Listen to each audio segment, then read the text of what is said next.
जब धरती अभी युवा थी, जब उसकी सतह स्थिर नहीं हुई थी, जब महाद्वीपों की पहचान नहीं बनी थी और न ही नदियों ने अपने स्थायी मार्ग तय किए थे, तब पृथ्वी की छाती पर एक लंबी, शांत और गहरी सिलवट उभरी।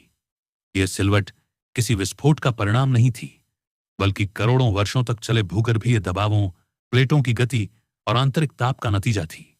यही वह क्षण था जब अरावली का जन्म हुआ, लगभग 3 अरब 20 करोड़ वर्ष पहले।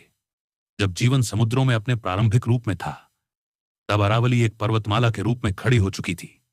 यह तथ्य ही इसे दुनिया की सबसे प्राचीन वलित पर्वतमालाओं में शामिल करता है। समय के साथ पृथ्वी बदलती गई, नए पहाड़ बने, पुराने घिसते गए। हिमालय आज भी ऊपर उठ रहा है, युवा और ऊर्जावान है, जबकि अरावली समय की मार सहते हुए धीरे धीरे नीचे होती चली गई। हवा, पानी और तापमान ने इसकी ऊंचाई कम कर दी, लेकिन इसकी उपयोगिता को नष्ट नहीं कर सके। यह पर्वतमाला गुजरात के पालनपुर क्षेत्र से निकलकर राजस्थान की विस्तृत भूमि को पार करती हुई हरियाणा और दिल्ली तक फैल गई। आज यह ऊंचाई में भले ही साधारण दिखाई दे, लेकिन इसकी भूमिका असाधारण रही है। मानव सभ्यता के उदय से बहुत पहले ही अरावली ने अपना कार्य शुरू कर दिया था। पश्चिम से आने वाली शुष्क हवाओं के सामने यह एक प्राकृतिक दीवार की तरह खड़ी रही। इसने थार मरुस्थल की रेत को पूर्व की ओर बढ़ने से रोका।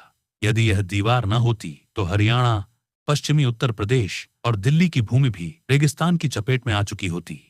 मानसून की हवाओं को इसने पूरी तरह नहीं रोका, बल्कि उन्हें मोड़ा, थामा और वर्षा के योग्य बनाया। इसकी चट्टानें वर्षा के जल को तुरंत बहने नहीं देती थीं, बल्कि उसे सोखकर धरती के भीतर धीरे धीरे उतार देती थीं। इसी प्रक्रिया ने इसे भूजल पुनर्भरण का प्राकृतिक इंजन बना दिया। इसी कारण राजस्थान जैसे शुष्क क्षेत्र में भी मानव सभ्यता जीवित रह सकी। अरावली के आसपास आहट संस्कृति विकसित हुई। हड़प्पा सभ्यता के उपकेंद्र फले फूले और तांबे की प्राचीन खदानों से यह प्रमाण मिला कि मानव ने धातु युग की शुरुआत यहीं से की। पश्चिम भारत का इतिहास, उसकी कृषि, उसकी बसावट और उसका सामाजिक ढांचा सब किसी न किसी रूप में अरावली पर निर्भर रहा। समय आगे बढ़ा, साम्राज्य आए और गए, अरावली मूक साक्षी बनी रही।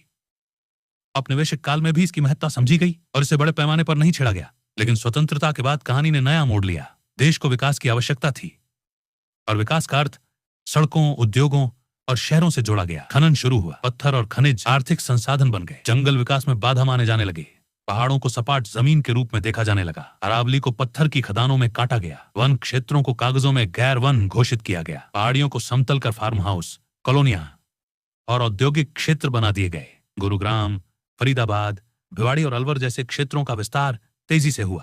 कागजों में अरावली की सीमाएं बदली जाती रहीं और जमीन पर वह धीरे धीरे सिकुड़ती चली गई। अरावली ने तब भी कोई आवाज नहीं उठाई, लेकिन इसके प्रभाव स्पष्ट होने लगे। दिल्ली और एनसीआर की हवा भारी होने लगी।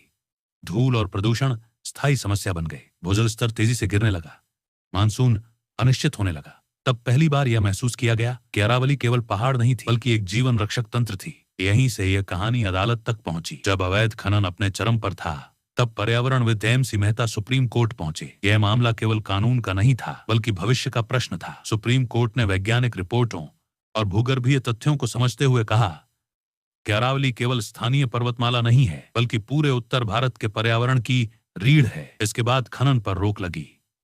वन संरक्षण अधिनियम को सख्ती से लागू किया गया और यह स्पष्ट किया गया कि अरावली को उसकी भूगर्भीय पहचान के आधार पर देखा जाएगा, न कि केवल राजस्व रिकॉर्ड के आधार पर। लेकिन यह संघर्ष यहीं समाप्त नहीं हुआ। राज्य सरकारों ने रास्ते खोजे, पुराने रिकॉर्ड बदले गए। अधिसूचनाओं के माध्यम से यह कहा गया कि जिन पहाड़ियों का उल्लेख कागजों में नहीं है, वे अरावली का हिस्सा नहीं है। यह प्रकृति को कागजों से परिभाषित करने का प्रयास था। जब 2018-19 में यह प्रयास खुलकर सामने आया, तब सुप्रीम कोर्ट ने स्पष्ट शब्दों में कहा कि प्रकृति को कागजों से नहीं, भूगोल से समझा जाता है।